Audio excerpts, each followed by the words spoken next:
Jon Snow is the protagonist from a Disney movie who hasn't realized it, but I don't know, when he was like dancing like during some musical number, he got transported into the Game of Thrones world. And so yeah, he's a Disney protagonist in Game of Thrones, and he got transported there with his animal companion, but he doesn't really seem to know that he's no longer in the original movie. Which raises some interesting metaphysical questions. I guess, like, characters can't tell when they get transported into a different fictional property. Well, whatever. The point of it is, Jon Snow's a Disney character in Game of Thrones. Why do I say this? Well, let's look at it. Evil stepmother? Check. Child rough but somewhat privileged childhood that provided ample opportunity for angst while still providing the character with enough nutrition that they could grow up to be attractive and gain the important skills they need to make the series work. Check. Animal companion who's kind of out of the ordinary but is super smart, and it's implied is like smarter than the main character. Check. Magic sword? Check. Chip on his shoulder who wants to prove something against the world? Check. I mean, face it. Jon Snow is a Disney character. I realized this when I was watching the first season. I mean, the whole parts with them training, it's like something from a Disney movie.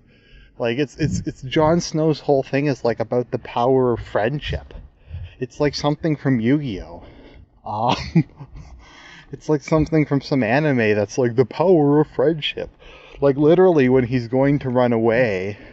No, like they have, like, Alistair Thorne, who's kind of like a evil stepmother, or like not really the primary villain, but like a secondary villain in a Disney movie. I can't really think of an example. But like not really the main villain, but just kind of some obstructionist secondary asshole who makes things hard on the protagonist. I can't really think of an example off the top of my head, but he's kind of like that. And then like they all have to come together and train together and help each other with the power of friendship. And then Jon's gonna run away, and his friends, they find him and they bring him back with the power of friendship. I mean, that's literally what that scene was. I'm not even being sarcastic here. He's gonna run away, they find him in the woods, and they use the power of friendship by chanting the Night's Watch oath out of him to bring him back. And then he like inexplicably gets picked to be like the assistant to the guy who's gonna like succeed.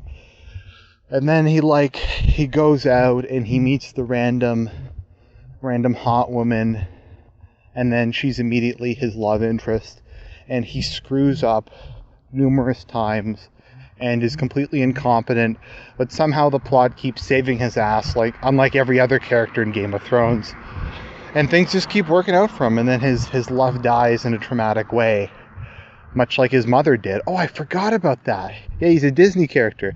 Something inexplicable happened to his mother, like every Disney character. The mother's just not around. She's dead. So, that happened. So we have, that's kind of like Jon Snow in a nutshell. He's a Disney character.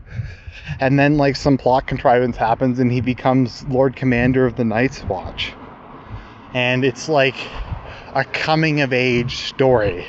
It's like Sword in the Stone or something. Like, he pulls the sword out of the stone and he's the one true king.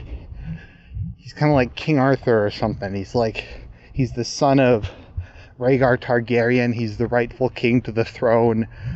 At the end, like after his fake out death, he's gonna come back riding a white horse. He's gonna save everybody. He's gonna get a dragon. He's gonna get probably married to Daenerys, like the hottest person in the show, which some people think. I still think it's like Sansa. But he's going to marry this like super hot, super special woman, have lots of kids, and just everything will work out because he's a Disney character. And that's Jon Snow's life. And he continues to act like he's a Disney character because he's not aware that he's been transplanted into something else.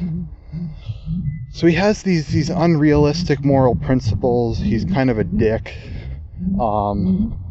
etc. He doesn't really seem to know how the real world works.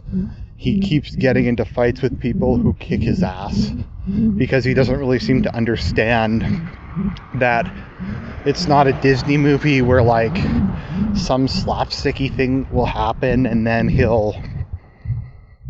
everything will just work out for the best. But yeah, Jon Snow is a Disney character. He's a Disney character who happens to be in Game of Thrones. And anything that's kind of weird about him, or anytime he just doesn't seem to connect with other people, comes from the fact that he's still operating on Disney movie logic, and not the sad, cold, hard reality that is Game of Thrones. This is Argent Templar. That's my profile. Signing out.